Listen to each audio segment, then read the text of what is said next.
ప్రార్థన గురించి అనేకమైన విషయాలు మనం గత కొన్ని వారాలుగా మనం నేర్చుకుంటున్నాము. అయితే ప్రార్థన అనేటువంటిది చాలా ప్రాముఖ్యమైనటువంటి జీవితం, ప్రార్థన జీవితం. అందుకే పాత నిబంధనలో సమూయేలు అంటాడు, ఏమంటాడు ఇశ్రాయేలు ప్రజలతో, మీ నిమిత్తమై నేను ప్రార్థన చేయకపోవట నేను దేవుని ఎదుట పాపము చేసిన వాడను అవుతాను. అంటే మీ నిమిత్తము నేను ప్రార్థన చేయటం మానినట్లయితే నేను పాపం చేసిన వాడను అవుతాను. So what is sin? Adultery is a sin, murder is a sin, or lying is a sin. అంటే అబద్ధాలు ఆడటము, వ్యభిచారము, దొంగతనం ఇవన్నీ పాపాలే. కానీ బైబిల్ ఏం చెప్తుందనంటే ప్రార్థన చేయకపోవడమే పాపం అంటుంది. ఏంటి పాపం చెప్పండి? ప్రార్థన చేయకపోవడమే పాపం. అంటే ఈ గ్రాస్ సిన్స్ ఏవైతే ఉన్నాయో, దొంగతనము, నరహత్య, అబద్ధాలు, చాడీలు, మోసాలు, సినిమాలు చూడడము, షికారులకు వెళ్ళడము, ఇవన్నీ ఈ పాపాలు ఏవైతే ఉన్నాయో ఆ పాపాలన్నీ చేయకపోయినా నీవు ప్రార్థన చేయకపోవడమే పాపం. So prayerlessness is a sin. Prayerlessness is a sin. అందుకని మన జీవితంలో మరి ఈ విషయాలని మనం జ్ఞాపకం చేసుకోవాలి. అందుకే నేను మీ నిమిత్తమై ప్రార్థించుట మానుట వలన నేను దేవుని దృష్టికి పాపము చేసిన వాడనవుతానంట. తెలుసా మీకు అవచనం? చూడండి, మొదటి సమూయేలు గ్రంథంలో సమూయేలు చెప్తున్నటువంటి మాట. మనం మొదటి సమూయేలు గ్రంథం 12వ అధ్యాయము 19వ వచనం నుండి మనం చదువు.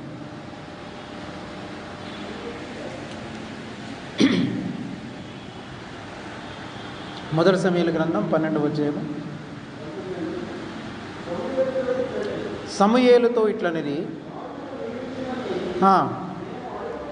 రాజును నియమించుమని మేము అడుగుట చేత మా పాపములన్నిటినీ మించిన కీడు మేము చేసితిమి.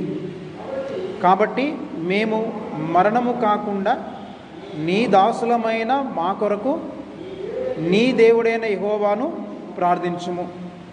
చదవండి.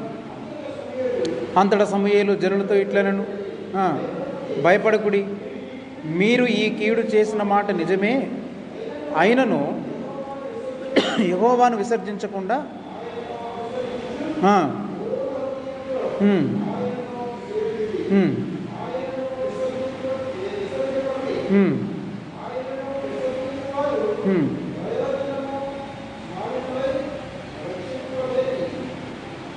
స్వరూపములను అనుసరించుదురు, నిజముగా అవి మాయయే. చదవండి. యెహోవా మిమ్మును తనకు జనముగా చేసుకొనుటకు ఇష్టము కలిగి ఉన్నాడు. తన ఘనమైన నామము నిమిత్తము తన జనులను ఆయన విడనాడడు. ఇక్కడ గమనించండి, 23వ వచనం, నా మట్టుకు నేను మీ నిమిత్తము ప్రార్థన చేయుట మానుట వలన యెహోవాకు విరోధముగా పాపము చేసిన వాడ నగుదును, అది నాకు దూరమగునుగాక. చాలు. ఏమంటున్నాడు? ఎలా అంటున్నాడు చెప్పండి? యెహోవాకు, అంటే నా మట్టుకు నేను మీ నిమిత్తము ప్రార్థన చేయుట మానుట వలన. ప్రేయర్ అనేటువంటిది కూడా it is not the selfish prayer. మన స్వార్థం కొరకు, మన అవసరాల కొరకు, మన అక్కరల కొరకు, మన క్షేమాల కొరకు, మన బాగోగుల కొరకు, మన అభివృద్ధి కొరకు ప్రార్థన చేయడం అది స్వార్థపూరితమైన ప్రార్థన. నిస్వార్థపూరితమైన ప్రార్థన ఏంటంటే ఇతరుల కొరకు మనం ప్రార్థన చేయడం, దేవుని అవసరాల కొరకు ప్రార్థన చేయడం, ఇతరుల యొక్క అవసరాల కొరకు ప్రార్థన చేయడం. ఆఖరున మనకి ఏదైనా అవసరం ఉంటే ఆ అవసరం కొరకు కూడా దేవుని అడగొచ్చు, తప్పులేదు. ఎన్ని ప్రార్థనలు చేయాలి? ఎన్ని విధాలుగా చేయాలి? మొట్టమొదటిగా దేవుని అవసరాల కొరకు మనం ప్రార్థన చేయాలి. రెండవది ఇతరుల యొక్క అవసరాల కొరకు మనం ప్రార్థన చేయాలి. మూడవది మన వ్యక్తిగత అవసరాల కొరకు కూడా మనం ప్రార్థన చేయాలి. మన వ్యక్తిగతమైనటువంటి అవసరాలు మళ్ళీ 2 రకాలుగా ఉంటాయి, గుర్తుపెట్టి. మన వ్యక్తిగతమైన అవసరాలు 2 రకాలుగా ఉంటాయి. ఒకటి ఆధ్యాత్మికమైన అవసరాలు, అదే ప్రభు నేర్పిన ప్రార్థనలో ఉన్నాయి. ఏమండి, కీడి నుండి మమ్మల్ని శోధనలోనికి తేక దుష్టు నుండి తప్పించు, లేక కీడు నుండి తప్పించు అంటే ఏంటి? ఒకటి నైతికమైనటువంటి అవసరాలు, లేక ఆత్మీయమైనటువంటి అవసరాలు. ఆత్మీయమైన అవసరాలు అంటే ఏంటివి? కీడు నుంచి మనల్ని తప్పించమని, పాపములో పడిపోకుండా ఉండాలని, దుష్టుని యొక్క సహవాసంలోనికి వెళ్లకుండా ఉండాలని, అలాగనే ఈ లోకములో నేను మునిగిపోకుండా ఉండాలని, మనల్ని మనం ఈ లోకము నుంచి ప్రత్యేకపరచుకోవడానికి, ఏమండి, మన ఆత్మను బలపరచుకోవడానికి మనం ప్రాముఖ్యంగా ప్రార్థన చేయాలి. రెండవది ఏంటంటే, అందులో మన వ్యక్తిగతమైన అవసరాలలో మనకి ఏవైనా నిజంగా నీడ్ ఉంటే, నీడ్ అంటే ఏంటి? నిజంగా తిండి. మన నీడ్స్ రెండే గుర్తుపెట్టుకో. ప్రతి క్రైస్తవునికి ఉండేటువంటి అవసరాలు రెండే అవసరాలు. ఒకటి తిండి, రెండవది గుడ్డ. కూడు గుడ్డ అంటాం కదా. ఈ తిండి నీకు లేకపోతే ఈ పూటకి ఏమనన్నాడు? మా అనుదిన ఆహారము నేడు మాకు దయచేయము. చెప్పాలంటే ఇక్కడ చేరిన వాళ్ళందరిలో ఏ ఒక్కరం కూడా మా అనుదిన ఆహారం నేడు మాకు దయచేయమని ప్రార్థన చేసే స్థితిలో లేమనుకుంటున్నాను. ఆమె రైట్? ఎవరు ఉంటే ఇంకా చేతులు ఎత్తండి, మీకు నిజంగా నమస్కారం. ఈ పూటకి నాకు లేదండి ప్రభా, ఈ రోజుకు మాకు లేదండి, పోనీ ఒక్కరోజే ఉన్నా పర్వాలేదు, రేపటి కూడా లేదండి అని అన్నవాళ్ళం ఎవరు ఉన్నామా? లేదు. అందరికీ అనుదిన ఆహారం కాదు, 6 నెలల గాసము, సంవత్సరాలు, కొంతమందికి అయితే ఎన్ని సంవత్సరాలు తిన్నా తరగని ధనం. మరి ఇప్పుడు దేని కొరకు చేయాలి? మరి తిండి కొరకు చేయనక్కర్లేదు. గుడ్డ కొరకనంటే మనకి గుడ్డలు ఇప్పుడు ఈ రోజుల్లో ఏం తక్కువ లేవు. ఏమండి, మనకి తక్కువ ఉన్నాయి చెప్పండి. ఒకటే ఒక డ్రెస్ వేసుకున్నానండి, రెండో డ్రెస్ ఉందన్న వాళ్ళు ఉన్నారు కదా. మనం ఒకప్పుడు ప్రభుని నమ్ముకోకముందు, లేకపోతే రక్షణ పొందకముందు చిన్నతనంలో ఇక్కడ ఉన్నటువంటి పెద్దలు కొంతమంది ఉన్నారు. చిన్నతనంలో మనకి బట్టలు లేకుండా కొంత ఇబ్బంది పడిన సంగతి వాస్తవమే. నేను కూడా ఒక ప్యాంటుతోనే దాదాపు 1 సంవత్సరం పాటు కాలేజీకి వెళ్ళాను. ఒకే ఒక ప్యాంటు. నాకు కొనుక్కోవడానికి డబ్బులు లేవు. మా పేరెంట్స్ కూడా చాలా పూర్ పేరెంట్స్. ఒకే ప్యాంటుతో చాలా అలా నేను మెయింటైన్ ఒక్క ప్యాంటే ఇంకంతే.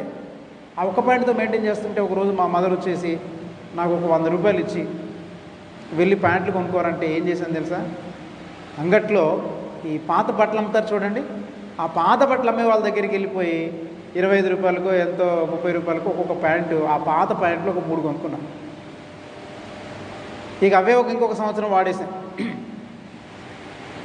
అంటే చెప్తున్నాను, అప్పుడు ఇవి లేవు మనకి.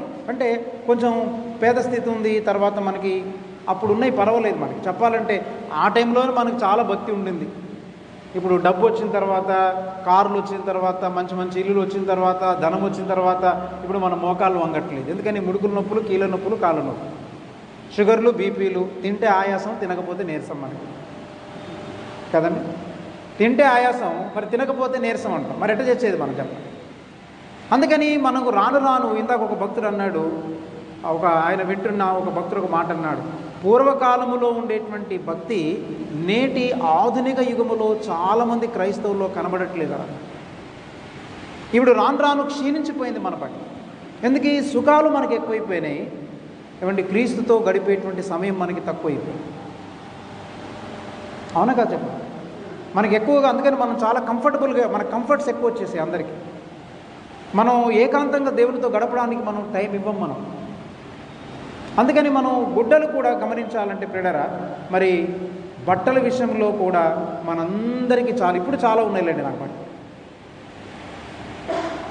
అంటే ఎందుకు చెప్తున్నానంటే, మరి బట్టల కోసం మనం ప్రార్థన చేయాలా చెప్పండి? కాగా మనము అన్నవస్త్రములు గలవారమై, మీకు ఇక్కడ ఒక విషయాన్ని జ్ఞాపకం చేస్తాం చూడండి. మత్తయి రాసిన శుభవార్త దగ్గరికి రండి. మత్తయి రాసిన శుభవార్తలో ఒక ప్రాముఖ్యమైన సత్యాన్ని మీకు జ్ఞాపకం చేస్తాం. ఇది చాలా మనం చదివిన వాక్యమే, మనందరికీ తెలిసిందే. 35వ వచనం చదవండి. 25వ వచనం చదవండి. 25వ వచనం మత్తయి సువార్త 6వ అధ్యాయం 25వ వచనం. మత్తయి సువార్త 6వ అధ్యాయం 25వ వచనం చదవండి.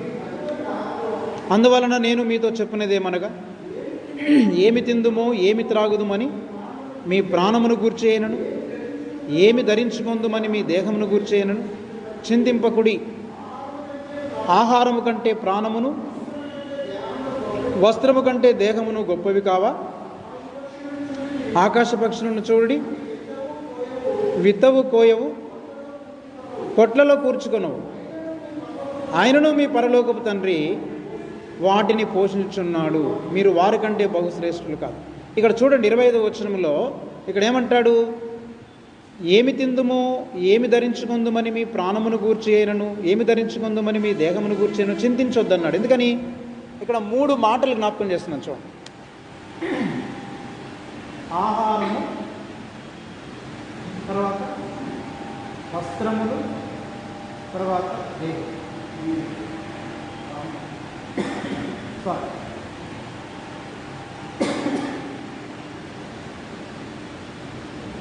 ప్రాణం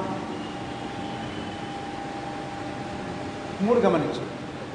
ఇక్కడ ఏమన్నాడు? మనకి ఆహారము కంటే ఏమన్నాడు? ప్రాణమును. వస్త్రము కంటే దేహమును అన్నాడు. అంటే ఆహారము కంటే ప్రాణము గొప్పది. తర్వాత ఆహారం కంటే ప్రాణము, తర్వాత దేహం కాదు. వస్త్రం కంటే ఏది గొప్పది? దేహం గొప్పది. ఆహారం కంటే ఏది గొప్పది? ప్రాణం గొప్పది. చాలా జాగ్రత్త. అంటే ఇప్పుడు మన వస్త్రాల కంటే గొప్పదేంటి? దేహం. మన వస్త్రాల కంటే గొప్పదేంటి? దేహం. తర్వాత మన ఆహారం కంటే గొప్పదేంటి? మన ప్రాణం. ఆహారం కంటే గొప్పదేంటి? మన ప్రాణం. అంటే దీన్ని బట్టి మనం అర్థం చేసుకోండి. ఇప్పుడు ఆహారము అలాగనే వస్త్రముల కంటే కూడా మన దేహము గొప్పది, దేహము కంటే కూడా మన ప్రాణము గొప్పది. అంటే ఇప్పుడు దేనికోసం మనం ప్రయాసపడాలి? దేనికోసం మనం ప్రార్థన చేయాలి? ఆహారము కంటేను, వస్త్రముల కంటేను, దేహము కంటేను మీ ప్రాణములు చాలా శ్రేష్టమైనవి. ఆమేన్. మన ప్రాణములు చాలా శ్రేష్టమైనవి. ఒకడు లోకమంతా సంపాదించుకొని వాడు తన ప్రాణమును పోగొట్టుకుంటే వానికి ఏమి ప్రయోజనం? ఎంత అద్భుతం! అందుకని ఏమి తిందుమో ఏమి త్రాగుదమని ఎంతసేపు ఏం సంపాదించాలి, ఏ ఉద్యోగం చేయాలి, ఏం సంపాదించాలి, ఏ లోన్ పెట్టాలి, ఏ స్థలం కొనాలి, ఏ ఇల్లు కట్టాలి, ఏ సంబంధాలు చూడాలి, ఏ పిల్లల్ని పెళ్ళిళ్ళు చేయాలి, ఎంత కట్నం వస్తుంది, ఏ సారి సామానిస్తారు, అంతా కూడా చెత్త. ఒక పాట కూడా ఉంది కదా, ఆహారము కంటే వస్త్రము గొప్పది. అంటే దేహం గొప్పది కాబట్టి, ఆహారం కంటే దేహం గొప్పది కాబట్టి దేహాన్ని మనం కొంచెం వస్త్రాలతో కప్పుకుంటూ ఉంటాం. కాబట్టి ఆహారము కంటే వస్త్రాలు గొప్పవి, వస్త్రాల కంటే దేహము గొప్పది, దేహము కంటే మన ప్రాణము గొప్పది. అంటే దీన్ని బట్టి ఏమర్థమైంది? మన ప్రాణాలు చాలా ప్రాముఖ్యమైనవి. కాబట్టి దేవుడు మనల్ని సంరక్షించేటువంటి వాడు. మన ప్రాణాల కొరకు మనం ప్రార్థన చేసుకోవాలి. అంచేత ఈ వచనాన్ని కనుక మనం జ్ఞాపకం చేసుకుంటే సమూయేలు ఏమంటున్నాడు? మళ్ళీ ఎన్నికొద్దాం బిడ్డ, ఆ భాగానికి వద్దాం.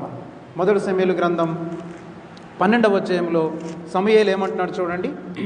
నా మట్టుకు 12వ అధ్యాయము 23వ వచనంలో నా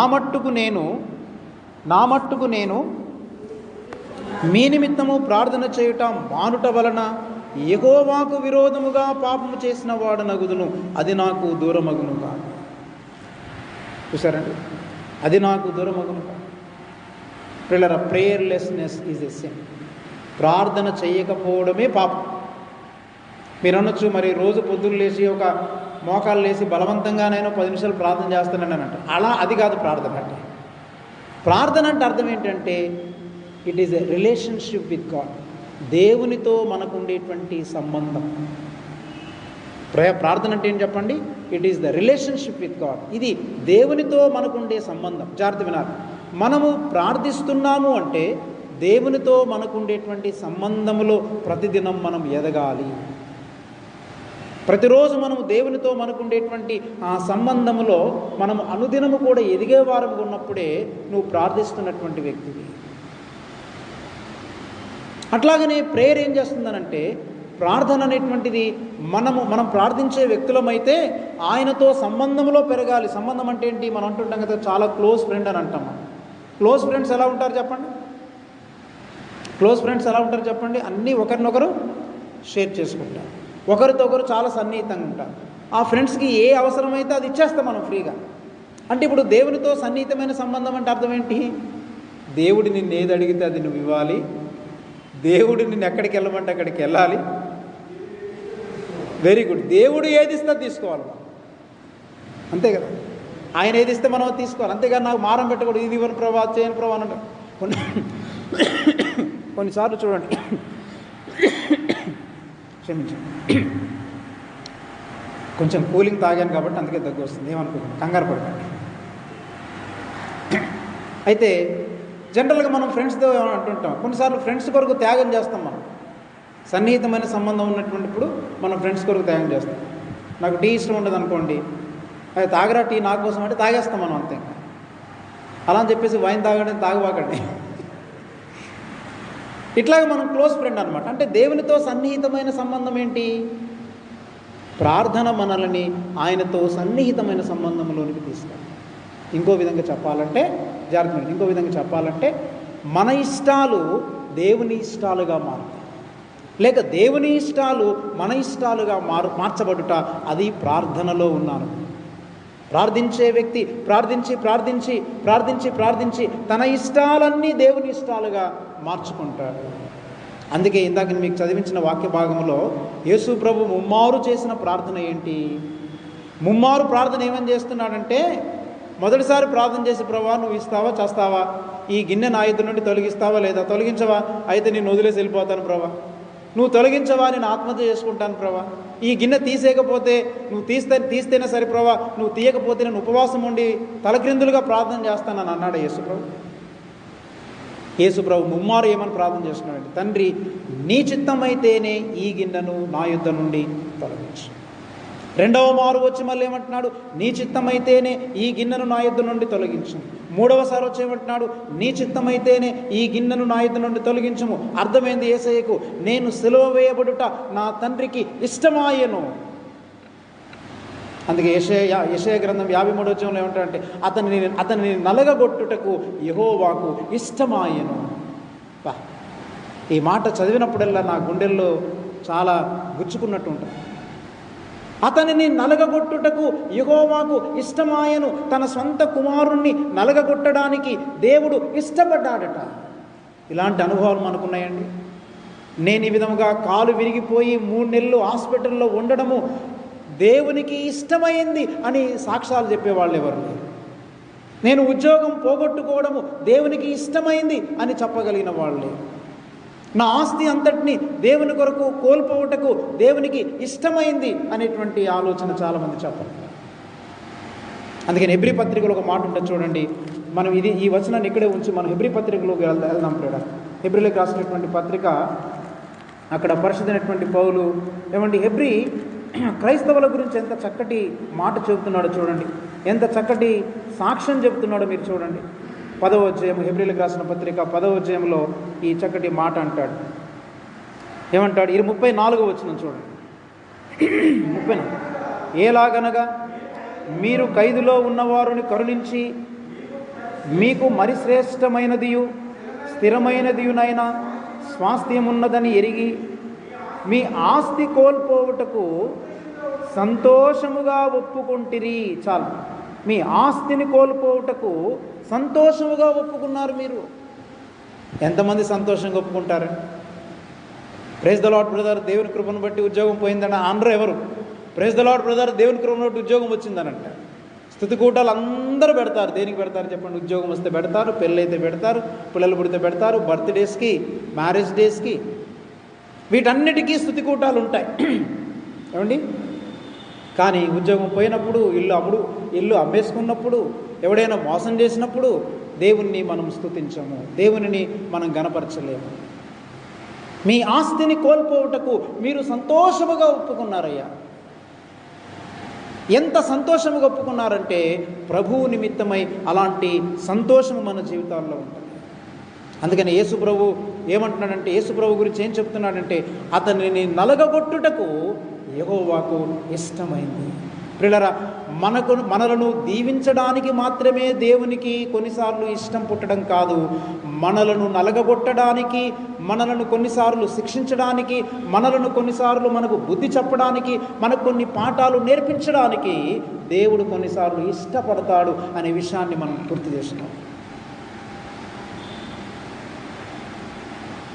అతనిని నలగగొట్టుటకు యెహోవాకు ఇష్టమాయెను. శిలువ మీద మరణించడం, ముళ్ళ కిరీటం పెట్టి చిత్రహింసల పాలవడం, ఇవన్నీ కూడా అలా చేయబడ్డము ఏమైందట? కాళ్ళలో మేకులు దించుట యెహోవాకు మాట్లాడలేదు. కాళ్ళలో మేకులు దించుట యెహోవాకు ఇష్టమాయెను. అదేమి ఇష్టం అండి దేవునికి కదా? ఇదేమి ఇష్టం అండి అంటుంటాం కదా. భార్య వచ్చేసి, ఏమండి నేను ఒక మేకు తీసుకొచ్చి నీ తల మీద దించాలనుకుంటున్నానండి, నాకు చాలా ఇష్టంగా ఉందండి అని అంటే ఒప్పుకుంటామా? అమ్మో మా ఆవిడకి పిచ్చి పట్టిందండి బాబోయ్ అని చెప్పి పిచ్చి ఆసుపత్రికి పట్టుకెళ్ళిపోతాం మనం. కానీ గమనించండి, తన సొంత కుమారుడైనటువంటి యేసుక్రీస్తు ప్రభు యొక్క కాళ్ళలో మేకులు దించుటకు యెహోవాకు ఇష్టమాయెను. తన అరచేతులలో మేకులు దిగగొట్టుటకు యెహోవాకు ఇష్టమాయెను. ముళ్ళ కిరీటం పెట్టి, మనలాంటి ముళ్ళ కిరీటం కాదు. అలనాటి యూదులు ఇంతింత పొడవు, దాదాపు మూడు అడుగులు, రెండు అడుగులు ఎంత ఉంటుంది, చాలా పొడవైనటువంటి మేకు. ఆ ముళ్ళ కిరీటము ఇనప మేకులతో చేసి ఆ తల మీద పెట్టి పెద్ద సుట్టితో గట్టి కొట్టేవాళ్ళండి. అది అలా కంప్లీట్గా యేసు ప్రభు యొక్క తలలో గుచ్చుకున్నప్పుడు, రక్తధారలు కారుతూ ఉన్నప్పుడు, కొరడా తీసుకొని యేసు ప్రభును కొడుతుంటే ఒక్కొక్క కొరడా యొక్క చివర మరి ఇనప మేకులతో కూడినటువంటి కొంకి ఉండేదట.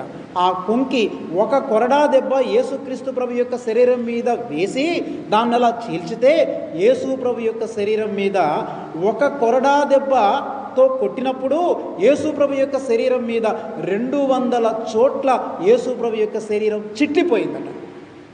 అంటే 200 రంధ్రాలు పడ్డాయి ఒక కొరడా దెబ్బకి. ఒక్క కొరడా దెబ్బతో కొట్టి లాగితే ఒక్క దెబ్బకి ఎన్ని చిల్లులు పడ్డాయి యేసయ్యకు? 200 చోట్ల యేసయ్య శరీరం చిట్లిపోయిందండి.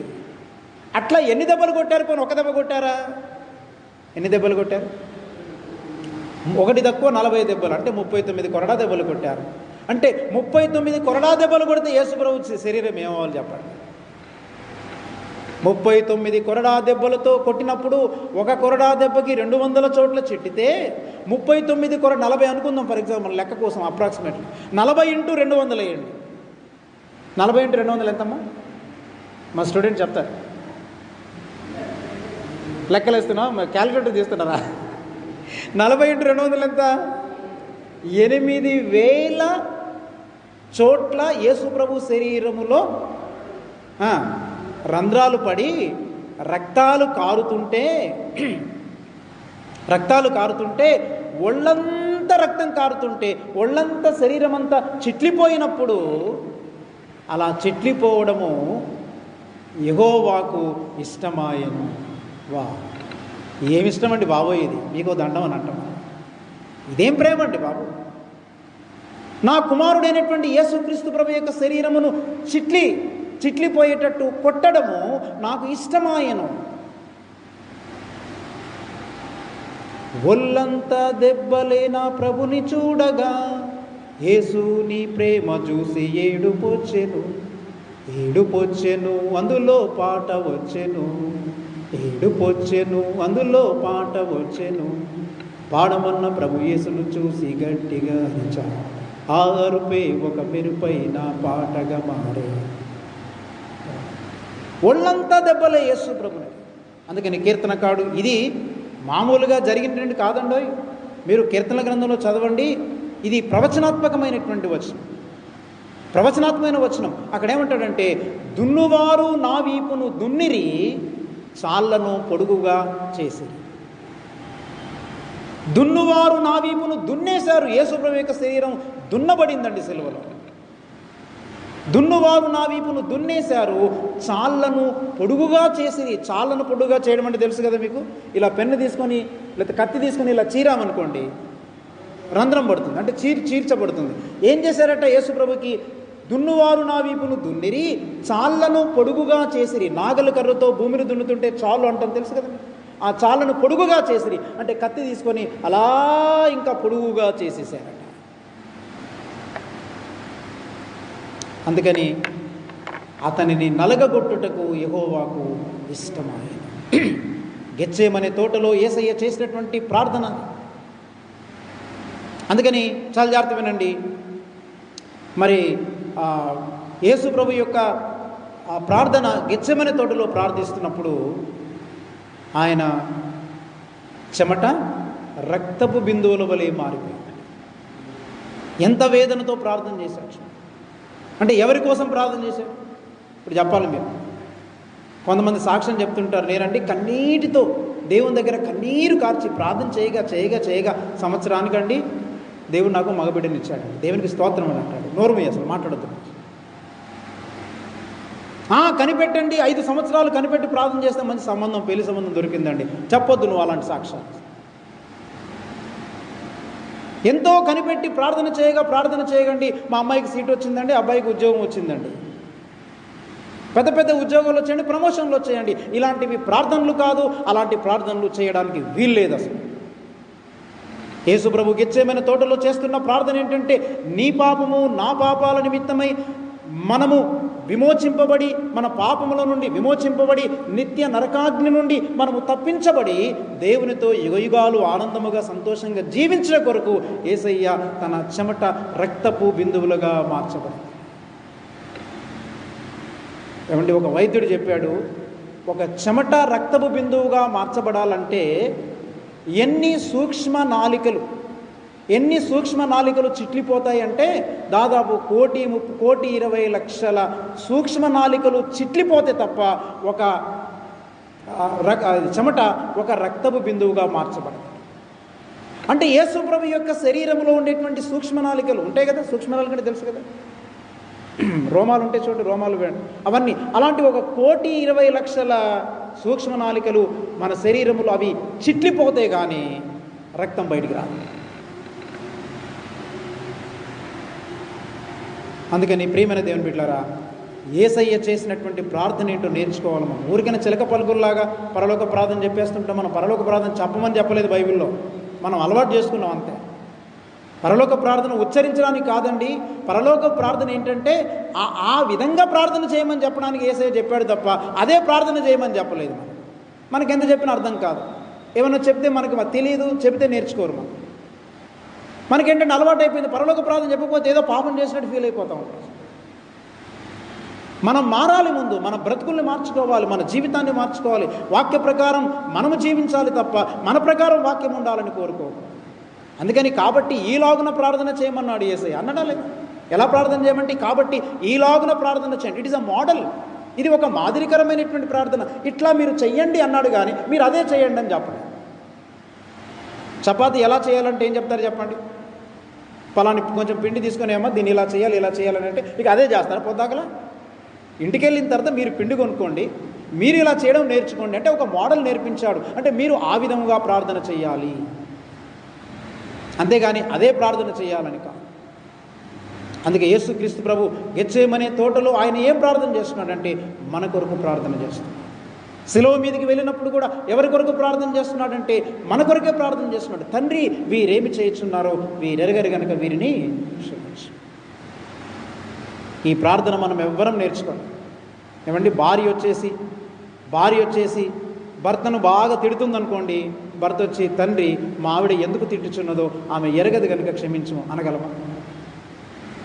భర్త వచ్చేసి పోని ఒకవేళ తోసాడు అనుకోండి, ఒక దెబ్బేసాడు అనుకోండి, తండ్రి మా ఆయన నన్ను ఎందుకు కొట్టుచున్నాడో ఆయన ఎరగడు కనుక ఆయనని క్షమించము అనగలమా? ఈ స్థాయికి ఎదగలేనప్పుడు మన భక్తి ఎందుకు, మన విశ్వాసం ఎందుకు, మన ప్రార్థనలు ఎందుకు, మన పండగలు ఎందుకు? ఇవన్నీ దండగలు కాదా? అందుకే మనం ప్రార్థన అంటే నేర్చుకోవాలి, మనం జీవించడం నేర్చుకోవాలి. మనం అంచేది ఇక్కడ దేవుని యొక్క వాక్యములు ఏం చూస్తున్నామంటే యేసుక్రీస్తు ప్రభు తండ్రి వీరేమి చేయుచున్నారో వీరెరగరు కనుక వీరిని క్షమించు. క్షమాపణతో కూడిన ప్రార్థన, దైవ చిత్తానుసారమైనటువంటి ప్రార్థన గెత్సేమనే తోటలో చేశాడు. గెత్సేమనే తోటలో ముమ్మారు ప్రార్థన చేస్తున్నాడు. తండ్రి నీ చిత్తమైతే ఈ గిన్నెను తొలగించును, నీకు ఇష్టమైతే అని అన్నాడు. ఆ యేసు దేవుడు ఏమన్నాడంటే, వారు నాయన బాబు, నాకు ఇష్టమేంటో తెలుసా? నిన్ను నలగొట్టడం నాకు ఇష్టం, నిన్ను కొరడాలతో కొట్టించడం నాకు ఇష్టం, నీకు మేకులు దించడం నాకు ఇష్టం, ముళ్ళ కిరీటం పెట్టడం నాకు ఇష్టం, నీ ఒళ్ళంతా కూడా గాయాల పాలవడము నాకు ఇష్టమైంది, అందరూ నిన్ను అవమానపరచడం ఇష్టము, నీ అంగి చీట్లు వేసుకోవడం నాకు ఇష్టమాయను. నీకు అది ఇష్టమా? నాకు ఇష్టమే అని తండ్రి అన్నప్పుడు కుమారుడు దానికి శిరసావహించి విధేయత చూపాడు. అది అద్భుతమైనటువంటి ప్రార్థన. గెత్సేమనే తోటలో ప్రార్థింప నేర్పితివా, ఆ ప్రార్థనే మాకు నిత్యం చుమా. గెత్సేమనే తోటలో నీవు నేర్పించినటువంటి ప్రార్థన. అంచేత ప్రియులరా, అంటే అన్నిసార్లు అందరికీ ఇలాంటి కష్టాలు దేవుడు పెడతాడు నేను చెప్పను. కానీ మనం దేనికి సిద్ధపడాలంటే దేవుని యొక్క చిత్తము ఏదైతే ఉందో ఆయన చిత్త ప్రకారము మనం ప్రార్థించి ఆయన చిత్త ప్రకారము జీవించడం కొరకే మనం దేవుని సన్నిధి దగ్గరికి వెళ్ళి మనం ప్రార్థించాలి. నీ చిత్తములో నా జీవితంలో నీ చిత్త ప్రకారము నా జీవితంలో ఏం చెయ్యాలని నువ్వు కోరుకుంటున్నావు దేవా, దానిని నా జీవితంలో జరిగించు. Whatever it may be. నేను నష్టపోవడం నీ చిత్తంలో ఉంటే నష్టపోనివ్వండి ప్రభా. నేను ఈ విధంగానే ఉండడం నీ చిత్తంలో ఉంటే ఆ విధంగానే ఉండనివ్వండి ప్రభా. లేకపోతే నేను ఉన్నతమైన స్థాయిలో ఉండడం ఒకవేళ నీ చిత్తంలో ఉంటే అలా ఉండనివ్వండి ప్రభా. నేను ఏ స్థాయిలో ఉండడం నువ్వు కోరుకుంటున్నావో, నువ్వు ఇష్టపడుతున్నావో, నేను ఆ స్థాయిలో ఉండుట మాకు నేర్పించుము. అందుకని గెత్సేమనే తోటలోకి వెళ్ళి యేసు ప్రభు చేసినటువంటి ఇందులో చాలా అద్భుతమైనటువంటి మర్మాలు ఉన్నాయి. అవన్నీ నేను మీకు చెప్పట్లేదు. ప్రభు చిత్తమైతే ఇంకెప్పుడైనా మీకు జ్ఞాపకం చేస్తాను. అందుకని ఇక్కడ ఏమంటున్నాడంటే సమూయేలు అంటున్నాడు, నేను ప్రార్థన చేయుట మానుట వలన. మనలో చాలామంది ప్రార్థన చేయడం మానేస్తారు. దేవునితో ఉండే రిలేషన్షిప్, ఆ సంబంధాన్ని పెంపొందించుకోవడంలో చాలామంది విఫలమైపోతున్నారు. కాబట్టి మనం దేవునితో మనకు ఉండేటువంటి ఆ సంబంధాన్ని మనం డెవలప్ చేసుకోవాలి. ఆ డెవలప్ చేసుకోవడం అంటే ఏంటంటే prayer is the relationship with God. దేవునితో ఉన్న సంబంధం ఏంటంటే మన ఇష్టం ఆయన ఇష్టముగా చేయబడుట, ఆయన ఇష్టం మన ఇష్టముగా చేయబడుట. అందుకే ముంగమూరి దేవదాసయ్య గారు రాసినటువంటి పాట మనందరికీ తెలుసు చూడండి. అదేంటి, తనువు నాది ఇదిగో అనేటువంటి పాటలో 400 మరి ఇందులో అందులో కొంచెం వేరుగా ఉన్నట్టుంది ఈ పాట. చూడండి, 440 లేకపోతే తనువు నాది ఇదిగో అనేటువంటి 440 పాట, ఆంధ్ర క్రైస్తవ కీర్తనలో 440. అందులో ఒక వచనం అంటారు చూడండి, నా ఇష్టమిదిగో ఇది నీ ఇష్టముగా జయ, నా ఇష్టమిక గాదది, నా ఇచ్చయున్నట్టి నా హృదయమిదిగోని కేయది రాజా కియా సింహాసనమౌ, తనువు నాదిదిగోగై కొనుమియో ప్రభువాని వనికి ప్రతిష్ఠించుమి, దినములు క్షణములు సీకొని అవి నీదు వినతిన్ ప్రవహింపాజే యను శక్తి నీయుమి, తనువు నాదిదిగోగై కొనుమియో ప్రభువాని వనికి ప్రతిష్ఠించుమి. 3వ చరణం చూడండి, వెండి పసిడి ఇవిగో వీసామైనను నాకై ఉండవలెనని నను, నిండైన నీ ఇష్ట నియమంబు చొప్పున మెండుగా వాడబరి మితియౌ జ్ఞానం విదిగో, తనువు నాదిదిగోగై కొనుమియో ప్రభువాని వనికి ప్రతిష్ఠించుమి, స్వరమిదిగో కొనుమి వరరాజా నిన్ను గూర్చి నిరతము పాడనిమ్ము, మరియు పేదవులివిగో మహనీయమైన నీ పరిశుద్ధ వార్తతో పరిపూర్ణముగా నింపు. కనువు నాదిదిగోగై కొలుమియో ప్రభువాని బలికి ప్రతిష్ఠించుమీ. ముంగమూరి దేవదాసయ్య గారు ఎంత అద్భుతంగా జీవించాడంటే, చెప్పాలంటే మన ఆంధ్ర రాష్ట్రంలో యేసు ప్రభు లాంటి జీవితము జీవించినటువంటి భక్తాగ్రసేరులలో ఆయన ఒకడు. అలాంటి జీవితం జీవించాడు ఆయన. వెండి పసిడి ఇవిగో అని మాత్రమే వదులుకోలేదు ఆయన. ఇంకో విషయం తెలుసా, ముంగమూరు దేవదాసయ్య గారు జీవించినంత కాలము ఆయన తన చేతులతో ఎన్నడూ డబ్బును కూడా ముట్టలేదు, తాకలేదట. He never touch the money. ఒక్క రూపాయి కానీ చిల్లర నాణాలు కానీ నా దగ్గర డబ్బులు ఉండడానికి వీల్లేదు. ఏ రోజు డబ్బు ముట్టలేదు, తాకలేదు. కానీ ప్రయాణాలు చేశాడు, కొనుక్కున్నాడు, తిన్నాడు, అన్నీ చేశాడు. కానీ తాను ఎన్నడూ కూడా డబ్బును ముట్టలేదు. కారణం ఏంటంటే తాను దేవునికి ప్రార్థించేవాడు, తన అవసరాల ప్రకారం దేవుడు తనకు అనుగ్రహించేవాడు. హల్లెలూయా.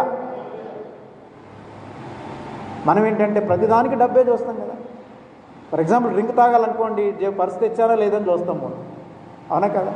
ఇప్పుడు పొద్దున మటన్ షాప్కి వెళ్ళాలనుకోండి, మటన్ షాప్కి వెళ్ళిన తర్వాత పర్స్ లేదు, అయ్యో నేను పర్స్ లేదండి, సారీ అంటే మళ్ళీ ఇంటికి వెళ్ళి పర్స్ తెచ్చుకుంటాం. నో, ఆయన ఎన్నడూ డబ్బును తాకలేదట. ఒకరోజు ఆయన విజయవాడలో రిక్షా దిగి, ట్రైన్ దిగి రిక్షా ఎక్కి ఏదో మీటింగ్కి వెళ్తున్నాడట. మీటింగ్కి వెళ్తుంటే ఆయనకి ఎప్పుడు ఒక సంచి, ఒక గొడుగు పట్టుకుని వెళ్ళేవాడు అనమాట. రిక్షా దిగాడనమాట. ట్రైన్ దిగేశాడు, దిగిన తర్వాత రిక్షా పట్టుకుని వెళ్తున్నాడు. ఆ ఊరు వచ్చేసింది, ఆ ఇల్లు వచ్చేసింది, ఆ ఇంటి దగ్గర దిగిపోయాడు. దిగి రిక్షా దిగి వెళ్ళిపోతున్నాడట. వెళ్ళిపోతుంటే రిక్షా ఆయన అడిగాడట, అయ్యా మరి బాడుగు ఇవ్వాలి కదా, డబ్బులు ఇవ్వాలి కదా అని అన్నాడట. అయ్యో కరెక్టేనయ్యా, నేను మర్చిపోయాను, మరి నా దగ్గర డబ్బులు లేవు కదా, నేను ఏం చేయను అనుకొని అప్పుడు ప్రార్థన చేశాడు. ప్రభు నా దగ్గర డబ్బులు లేవు, ఇప్పుడు ఈయనకి డబ్బులు ఇవ్వాలి, ఏం చేయమంటావంటే అప్పుడు ప్రభు అన్నాడట, నీ గొడుగు పైకి ఓపెన్ చేసి దాన్ని ఇలా దులుపమన్నాడట. ఆ గొడుగును తీసుకొని అలా పైకి ఓపెన్ చేసి అలా దులుపుతుంటే కొన్ని చిల్లర డబ్బులు అక్కడ పడ్డాయి.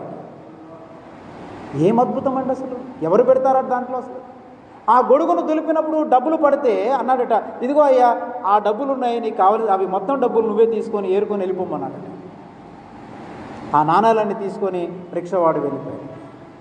నా చేత్తో నేను డబ్బు ముట్టను, వెండి పసిడి ఇవిగో అని మాత్రమే కాదు. మనం ఏంటంటే వెండి పసిడి ఇవిగో ఈ పాట పాడతాం. చెప్పాలంటే మనకు ఎవ్వరికి ఈ పాడబడే అర్హత లేదు మనకి. అందుకని ఏడబ్ల్యూ టోజర్ అనే భక్తుడు అంటాడు, ఏమంటాడు తెలుసా, క్రైస్తవులు ఆదివారం నాడు ఆడినన్ని అబద్ధాలు సోమవారం నుంచి శనివారం వరకు ఆడరట. క్రైస్తవులు ఎక్కువ అబద్ధాలు ఎప్పుడు ఆడతారంటే ఆదివారం నాడు మందిరంలో ఆడతారట. చర్చిలో ఆదివారం నాడు ఆడిన అబద్ధాలు మరి ఏ రోజు ఆడరు. ఎందుకని ఈ పాటలు పాడుతాడు, అన్ని అబద్ధమే కదా. వెండి పసిడి ఇవి. అందుకే నేను బంగారం పెట్టుకో, ఉన్న ఒక బంగారం ఉందో ఇచ్చాను మావిడికి, చెప్పాను ఏదో చందసంచులు వేస్తాను. ఒకరోజు దేవుడు నాకు గ్రహింపించాడు, ఇవి నాకు అక్కర్లేదు, బంగారం కొనను, బంగారం వేసుకోను, ఎవరికి నేను ఏమి ఇవ్వను. మరి ఒక ఉంగరం ముందు ఆవిడ నాకు పెళ్ళికి పెట్టింది, ఆలు పెట్టింది నాకు. మరి ఉంగరం ఏదో ఒకరోజు చందసంచులు వేస్తాను, భయపడిపోయి అమ్మ నా ఉంగరం నాకు ఇచ్చాను. వెండి పసిడి ఇవిగో అని అంటాం, వీసమైనను లేదు. వామ్మో, అంత మాట అనొద్దు మనం. ఇంకా వీసం అంటే కనీసం ఒక ఏమంటారమ్మా, వీసం అంటే ఎంత, ఒక గ్రామ, మరీ చిన్నది. ఇంకా అసలు ఆ చిన్న గ్రాములో మిల్లీగ్రామ్ కూడా నా దగ్గర లేదన్న. ఎన్ని పాటలు పాడతాం. మళ్ళీ నా సమస్తం ఒక పాట ఉంటుంది చూడండి, all to Jesus I surrender, all to the I. అంటే నా సమస్తము అంటారు. చివరికి 2 రూపాయల కాయిన్ టింగ్ బిల్ వేసేస్తారు.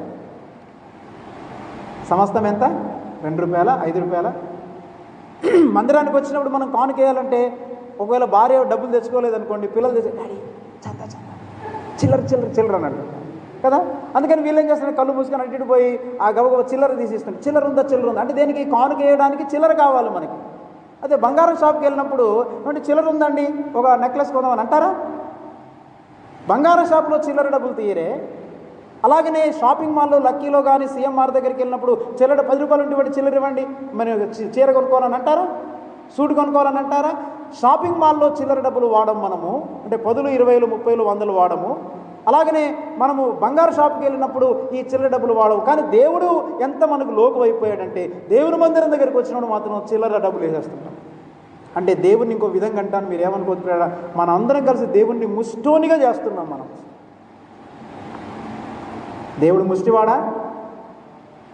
సర్వలోకమును సృష్టించినటువంటి సృష్టికర్త, నిన్ను నన్ను సృష్టించి బొందులో ప్రాణం ఉంచినటువంటి వాడి సృష్టికర్త, నిన్ను ఊపిరి అంటే చాలు చచ్చిపోతావు నీవు. అంత గొప్ప దేవుణ్ణి దగ్గరికి వచ్చినప్పుడు మనం ఏం చేస్తున్నాం? ఆయనకి పదో పరకో చిల్లరో బిల్లరో ఎంతో కొంత వేసి పడేస్తున్నాం. అందుచేత ప్రియమైన దేవుని బిడ్డలారా గమనించండి, వెండి పసిడి ఇవిగో వీసామైనను నేను కలిగి ఉండ కోరను. అందుకని నాకు ఈ పాటలు పాడాలంటే చాలా భయం వేస్తాను. అందుకని ఆచితూచి పాడుతుంటాను. మా సంఘంలోనైతే నేను చెబుతుంటాను, మా సంఘంలో ఎవరు అంత ధైర్యం చేసి పాడర్లేండి. నేను పాట ఎత్తిన వాళ్ళు ఎవరు పాడరు. కొన్ని వచనాల దగ్గరికి వస్తే ఆగిపోతారా? ఎందుకు పాడట్లేదనంటే చెప్తుంటారనమాట. మీరు అన్నారు కదండి జీవితం లేనప్పుడు పాడొద్దు అన్నారు, పాడొద్దు. పోనీ జీవించడానికి ప్రయత్నం చేస్తూ పాడండి, పర్వాలేదు. ప్రభు ఇక నుంచి నేను ఈ జీవితం నాకు కావాలని ప్రయత్నం చేస్తూ ఆ పాట పాడామనుకోండి, పర్వాలేదు. అలా అనుకుంటే మనం అసలు ఏ పాటలు పాడడానికి అర్హత లేదు. మనకి ఏ పాటలు పాడగలం చెప్పండి? ఆంధ్రప్రదేశ్ కీర్తనలో ముఖ్యంగా ఒక పాట పాడడానికి అర్హత ఉందా మనకి? కానీ మనం ప్రయత్నం చేయాలి. ప్రభు నాకు ఈ జీవితం లేదు, ఈ జీవితాన్ని ఇవ్వండి అని మనం ప్రార్థన చేయాలి. అందుకని ప్రార్థన అనేది ఏంటంటే ఇట్ ఈస్ ద రిలేషన్షిప్, దేవునితో మనకుండే సంబంధం. అంటే మన ఇష్టము దేవుని ఇష్టాలుగా మారడం, దేవుని ఇష్టాలన్నీ మన ఇష్టాలుగా మారడం. నాకంటూ సొంత ఇష్టాలిక లేవు, నాకంటూ నా ఇష్టం లేదు, నా ఇష్టమంతా దేవుని ఇష్టమే. అది గెత్సేమనే తోటలో యేసయ్య చేసినటువంటి ప్రార్థన. రెండవది, ప్రార్థన ఏం చేస్తుందనంటే ప్రార్థన మనలను ఆయన వలె, అంటే క్రీస్తు వలె మనల్ని మార్చుతుంది. ప్రార్థన మనలను యేసు వలె మారుస్తుంది. అందుకని ప్రార్థించేటువంటి అనుభవంలోనికి వెళ్ళినప్పుడు మీరు గమనించండి, యేసు ప్రభు ఆ రూపాంతరపు కొండ మీదకి వెళ్ళినప్పుడు ఆయన ఏమయ్యాడు చెప్పండి? రూపాంతరపు కొండ మీదకి వెళ్ళినప్పుడు ఆయన రూపాంతరము చెందను తన శిష్యుల ఎదుట, పేతురు, యోహాను, యాకోబుల ఎదుట ఆయన రూపాంతరము చెందను. ఆయన ముఖము దగదగా మెరుగుచుండెను, సూర్యకాంతిని పోలినదై ఉండెను, ఎంతో మహిమాస్వరూపి అయి ఉండెను. ప్రార్థనా కొండ ఎక్కినటువంటి వారి జీవితాలు దేవుని స్వరూపమును పోలినటువంటి జీవితాలుగా ఉంటాయి.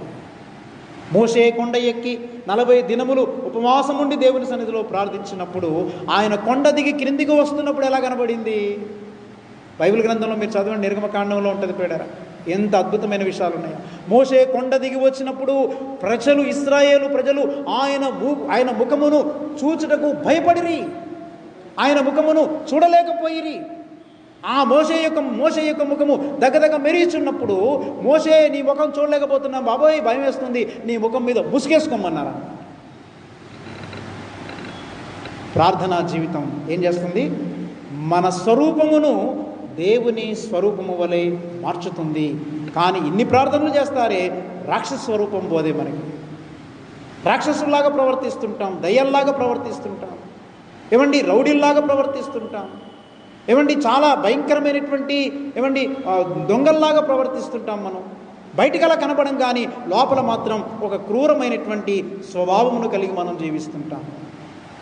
కానీ మోషే యొక్క జీవితంలో ఆయన కొండ పైకెక్కినప్పుడు, ఆయన కొండ దిగుచుండగా ఆయన ముఖము దగదగా మెరుగుచుండెను, ప్రజలు ఆయన ముఖమును చూడలేకపోయిరి.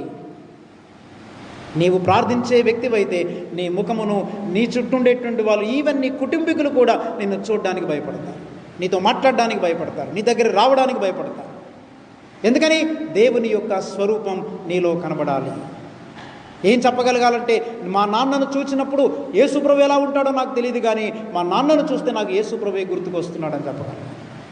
మన భారతదేశంలో సాధు సుందర్ సింగ్ గారు, ఆయన ఆ హిమాలయ పర్వతాల్లో, టిబెట్ ప్రాంతంలో చాలా అద్భుతమైనటువంటి సేవ చేశాడు. ఆ ప్రాంతాల్లో తిరుగుతున్నప్పుడట ఒకరోజు ఆయన ఒక ఊరిలోకి వచ్చాడు, గ్రామంలోనికి వచ్చినప్పుడు, ఆ గ్రామంలోనికి వచ్చిన తర్వాత ఒక ఇంటికి వెళ్ళాడు. ఇంటికి వెళ్ళి తలుపు కొట్టాడట. ఏది తనకు అవసరం, మంచినీళ్ళు మరి ఆహారం ఏంటో కానీ మొత్తం మీద తలుపు కొట్టాడు. తలుపు కొట్టగానే ఒక 8 సంవత్సరాల బాలిక, ఒక అమ్మాయి పరిగెత్తుకుని వచ్చి తలుపు తీసిందట. తలుపు తీసి సాధు సుందర్ సింగ్ గారిని చూసి లోపలికి పరిగెత్తుకుని వెళ్ళి వాళ్ళ అమ్మకి చెప్పిందట, అమ్మ మన ఇంటికి యేసుప్రభు వచ్చాడని చెప్పిందట. ఆమెన్. ఏమని చెప్పింది? మన ఇంటికి యేసుప్రభు వచ్చాడు, రామ్మా చూడు అని అందట. ఆశ్చర్యపోయింది ఆ తల్లి. ఎవరు వచ్చారు అంటే సాధు సుందర్ సింగ్ను చూచినప్పుడు వాళ్ళకి ఆయనలో ఎవరు కనబడ్డారు? యేసయ్య కనబడ్డారు. ప్రార్థన మనలను యేసులాగా మార్చును. ప్రార్థన మనలను దేవుని స్వరూపమును కలిగిన వారుగా మార్చును. పరిశుద్ధాత్మ దేవుని యొక్క పని కూడా ఏంటంటే, కొరింథీయులకు రాసిన 2వ పత్రిక 3వ అధ్యాయం 18వ వచనం చదవండి ఒక్కసారి. ప్రియులారా, ఈ మాట చెప్పుకుని మనం ముగించుకుందాం. కొరింథీయులకు రాసినటువంటి 2వ పత్రిక 3వ అధ్యాయం 18వ వచనంలో మనం చదువుకుందాం. ప్రియులారా, దేవుని యొక్క ఉద్దేశము, క్రైస్తవుల పట్ల దేవుని యొక్క ఉద్దేశం ఏంటో ఈ వచనాల్లో మనం చూడగలిగితే చాలా చక్కటి మాట మనం చూడగలం. చదవమ్మా. మనమందరమును ముసుగులేని ముఖముతో ప్రభు యొక్క మహిమను అద్దము వలె ప్రతిఫలింపచేయుచు మహిమ నుండి అధిక మహిమను పొందుచు ప్రభువగు ఆత్మచేత ఆ పోలికగానే మార్చబడుచున్నాము. ఎలా మార్చబడుతున్నామంట? మనమందరమును ముసుగులేని ముఖముతో. చాలాసార్లు అంటే జాగ్రత్త వినండి, మనము ముసుగుతో కూడినటువంటి ముఖాలతో జీవిస్తున్నాం. ఈ ప్రపంచం ఎలాంటిదంటే ముసుగుల ప్రపంచం. ముసుగుల ప్రపంచం అంటే ఏంటి? లోపలకు జీవితం, బయటకు జీవితం. ముసుగు వేసేస్తాం మనం. బయటకు వచ్చినప్పుడు ప్రజల సిస్టర్, అమ్మ, అన్న, చెల్లి, తమ్ముడు బాగున్నారా, చాలా ప్రేమగా మాట్లాడతాం మనం. లోపల మాత్రం పిల్లికి భిక్షం పెట్టాం. చాలామంది అంటుంటారు, బ్రదర్ తప్పకుండా మా ఇంటికి ఒకసారి రావాలి బ్రదర్ అంటారు, కానీ అడ్రస్ ఇవ్వరు, ఫోన్ నెంబర్ ఇవ్వరు. రమ్మంటారు కానీ అడ్రస్ ఇవ్వరు. మనదంతా ముసుగుల ప్రపంచం. అందుకని దేవునికి వాక్యం చెప్తుంది, ముసుగులేని ముఖముతో ఏంటట? ముఖముతో ప్రభువు యొక్క మహిమను అద్దము వలె ప్రతిఫలింపచేయచ్చు. అంటే అర్థం ఏంటి? దేవుని యొక్క మహిమను మన జీవితంలో పొందుకొని, దేవుని యొక్క మహిమను మన జీవితంలో పొందుకొని ఈ మహిమను ప్రతిఫలింప చేయాలి. ఎవరికి ప్రతిఫలింప చేయాలి? మన చుట్టూ అనేక మంది అన్యజనాంగం నశించిపోతున్నారు. దేవుడు లేకుండా, క్రీస్తు లేకుండా పాపాలలో, లోకములో మునిగి నశించిపోతున్నటువంటి ఆ ప్రజానికానికి దేవుని యొక్క మహిమను మనం పొందుకొని ఈ మహిమను అద్దములాగా ఏం చేయాలట? ఆ దేవుని మహిమ అద్దము లాంటి మన జీవితంలో పడి ఈ అద్దములో నుంచి రిఫ్లెక్షన్ జరిగి ప్రతిఫలింప చేసి, లేక దాన్ని ఏమంటారు, ప్రతిబింబింప చేసి మనము ఇతర ప్రజలకు, మన చుట్టూ ఉండేటువంటి అన్ని జనాంగానికి దేవుని యొక్క మహిమను మనం కనబరచాలి, వెలుగును కనబరచాలి. మనం వెలుగును కనబరుస్తున్నామా? ఎప్పుడు మనం వెలుగును కనపరచగలమంటే వెలిగించబడిన వాడే ఇతరులకు వెలుగును కనబరచగలడు. థామస్ అల్వా ఎడిసన్ అనేటువంటి ఒక ఆయన ఈ ఎలక్ట్రిక్ బల్బును కనుగొన్నాడు. ఆయన అన్నారట, మీరు ఇంత అద్భుతమైనటువంటి ఎలక్ట్రిక్ బల్బు ఎలా కనుగొన్నారని అంటే ఆయన ఏం చెప్పాడో తెలుసా? దేవుడు నన్ను వెలిగించాడు, నేను లోకాన్ని వెలిగించాను అన్నాడు. హల్లెలూయా. దేవుడు నన్ను వెలిగించాడు అంటే నా ఆత్మలో నన్ను వెలిగించాడు, దేవుడు నన్ను వెలిగించాడు, నేను లోకాన్ని వెలిగించాను. ఈ రోజున ప్రియా దేవుని బిడ్డలారా, దేవుని మందిరములో ఉండే మనమందరము, ప్రతి ఒక్కరము మనము వెలిగించబడాలి. మనము ఇతరులను వెలిగించాలి. మనము మహిమను పొందాలి. ఆ మహిమను మనం ఇతరులకు ప్రతిబింబింప చేయాలి, ప్రతిఫలింప చేయాలి. అందుకని దేవుని యొక్క ఉద్దేశం ఏంటంటే, మనం ఉన్నటువంటి చోట, నువ్వు ఆఫీసులో పనిచేస్తున్న చోట దేవుని యొక్క మహిమ ప్రతిబింబింప చేయాలి, వెలిగించబడాలి.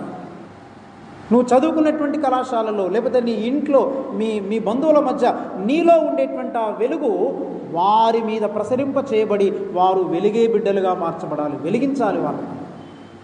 కానీ మనం ఏంటంటే మనం ఎందుకని? అసలు నీలోనే వెలుగు లేకపోతే నువ్వు వెలిగించగలవు చెప్పండి? అసలు బల్బే కాలిపోయింది, ఫిలమెంటే పోయింది. ఇంకా ఈ ఫిలమెంట్ పోయినటువంటి బల్బు ఉందా? ఉంది. క్రైస్తవుడు ఉన్నాడు. బయటికి గ్లాస్ ఉందా? ఉంది. ఫిలమెంట్ ఉందా? ఉంది. కానీ ఫిలమెంట్ కాలిపోయింది. పవర్ సప్లై ఉందా? ఉంది. పాస్టర్ గారు ఉన్నారు, వాక్యం ఉంది, మందిరం ఉంది, పెద్దలు ఉన్నారు, అందరూ ఉన్నారు. క్రైస్తవ జీవితం కూడా ఉంది, అందరం వస్తున్నాం. కానీ లోపల ఏమైపోయింది? Filament fail. అందుకని ఏం లేదు, మనము ఎలగట్లేదు, ఇతరులను వెలిగించట్లేదు. అందుకని శాస్త్రులు పరిచయాల గురించి ఏమన్నాడు? మీరు ఒకరిని మీ మతములో చేర్చుకున్నటకు సముద్రమంతా చుట్టొస్తారు, కానీ వాడు రక్షణ పొందిన తర్వాత వానిని మీకంటే, మీ సంఘములో చేర్చుకున్న తర్వాత వానిని మీకంటే రెండంతల నరకపాత్రునిగా చేస్తారు. What a strong statement it is. ఒకరిని మీ మతములో కలుపుకున్నట్టుకు సముద్రమంతా చూడతారు. ఆ గ్రామానికి వెళ్తారు, సువార్త ప్రకటిస్తారు, ఈ గ్రామానికి వెళ్తారు, సువార్త ప్రకటిస్తారు. మంచిదే. మొత్తం మీద ఎంతో కొంతమందిని మీ సంఘంలోని తెస్తారు, వాడిని మారుమనసు పొందమంటారు. కానీ మీ దగ్గరికి వచ్చిన తర్వాత ఏం చేస్తారు? మీరు నరకానికి పాత్రులు, మీకంటే రెండంతల నరక పాత్రునిగా చేస్తారు.